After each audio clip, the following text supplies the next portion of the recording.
Assalamualaikum warahmatullahi wabarakatuh. Kami dari kelompok B yang beranggotakan Siva Feptiani NIM 25, Nahal Firdaus Alatas NIM 33, saya sendiri Kesha Belva NIM 35, dan Kamila Nabila NIM 37. Kami akan mempresentasikan tentang perangkat persepsi. Di sini ada perangkat persepsi bingkai iot untuk aplikasi pada sistem kerekan tambang.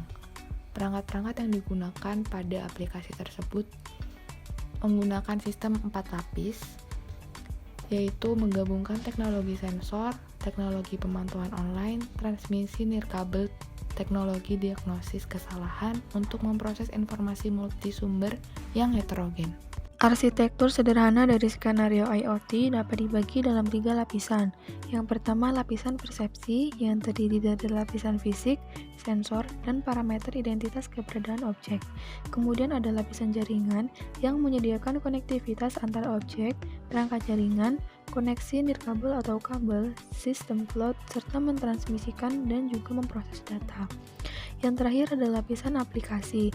Lapisan ini menyediakan aplikasi dan juga layanan untuk para pengguna. Kemudian saya akan menjelaskan mengenai perangkat dari file IoT. Yang pertama ada perangkat inisiasi. Perangkat ini mengambil tindakan efektif untuk memadamkan api. Perangkat yang kedua ada alarm kebakaran, di mana dapat memadamkan kebakaran tepat waktu dan bahkan lebih awal serta mengurangi kerugian. Kemudian perangkat yang ketiga adalah perangkat tambahan, yakni sebagai detektor kebakaran jumlah fisik, asap, panas, api, dan lain-lain. Microcontroller, yakni gabungan antara CPU, memori, dan I/O yang terintegrasi dengan bentuk IC atau bisa disebut chip tunggal. Microcontroller ini menggunakan perangkat lunak tertanam untuk melakukan semua operasi aritmatika logika. Rekayasa perangkat lunak untuk microcontroller ini dapat berkontribusi untuk menciptakan aplikasi IoT yang lebih kuat dan dapat diskalakan dan juga dapat dipelihara. Lalu, bagaimana perangkat terhubung ke jaringan? Lapisan jaringan menggunakan internet dan teknologi komunikasi transmisi kabel jarak jauh. Lapisan middleware terdiri dari perangkat kerja pemrosesan data IoT berbasis service oriented arsitektur. Kemudian peralatan terhubung ke jaringan global dan dapat dipantau dan jauh dari mana saja, seperti modul WiFi dan mikrokontrol terhubung secara berlawanan. Kemudian di sini ada beberapa jenis sensor.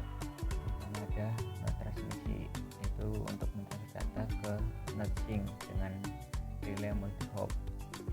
Kemudian ada sync node, menerima data penginderaan yang dikirim oleh sensor node.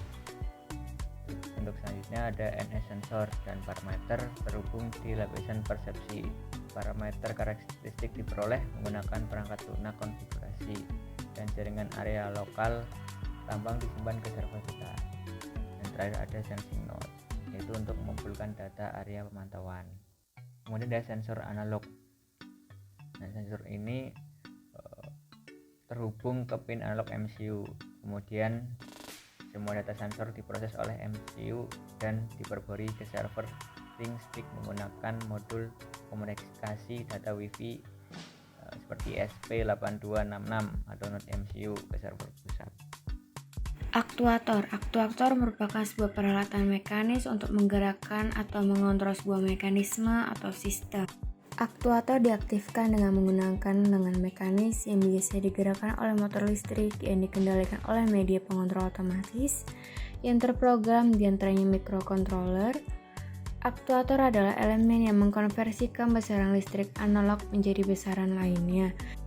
Misalnya kecepatan putaran dan merupakan perangkat elektromagnetik yang menghasilkan daya gerakan sehingga dapat menghasilkan gerakan pada robot. Arsitektur terdiri dari lapisan yang berbeda dan komponen arsitektur dapat didasarkan pada model Pola View Control Communication. Lapisan ini berinteraksi dengan komponen perangkat keras dan menyediakan abstraksi tingkat perangkat lunak yang mewakili logika bisnis dan elemen perangkat keras. Arsitektur mengintegrasikan persyaratan fungsional domain IoT seperti yang ditunjukkan di bawah ini. Sistem harus menangkap data dari sensor yang terhubung ke port analog atau digital. Sistem harus menormalkan data yang ditangkap dengan menerapkan algoritma standarisasi tergantung pada sensor. Sistem harus mengizinkan pengguna untuk mengubah status on atau off aktuator yang terhubung ke port. Sistem harus dapat terhubung ke internet menggunakan GSM atau GPRS, Wi-Fi atau Ethernet. Sistem harus mampu mengirimkan data yang dikumpulkan ke sistem jarak jauh menggunakan protokol komunikasi HTTP, REST, COIP, MQTT. Sistem harus menyediakan antarmuka konfigurasi seluler atau web. Cara kerja setiap perangkat: sensor menangkap data, sistem mengirimkan data, protokol mengolah data.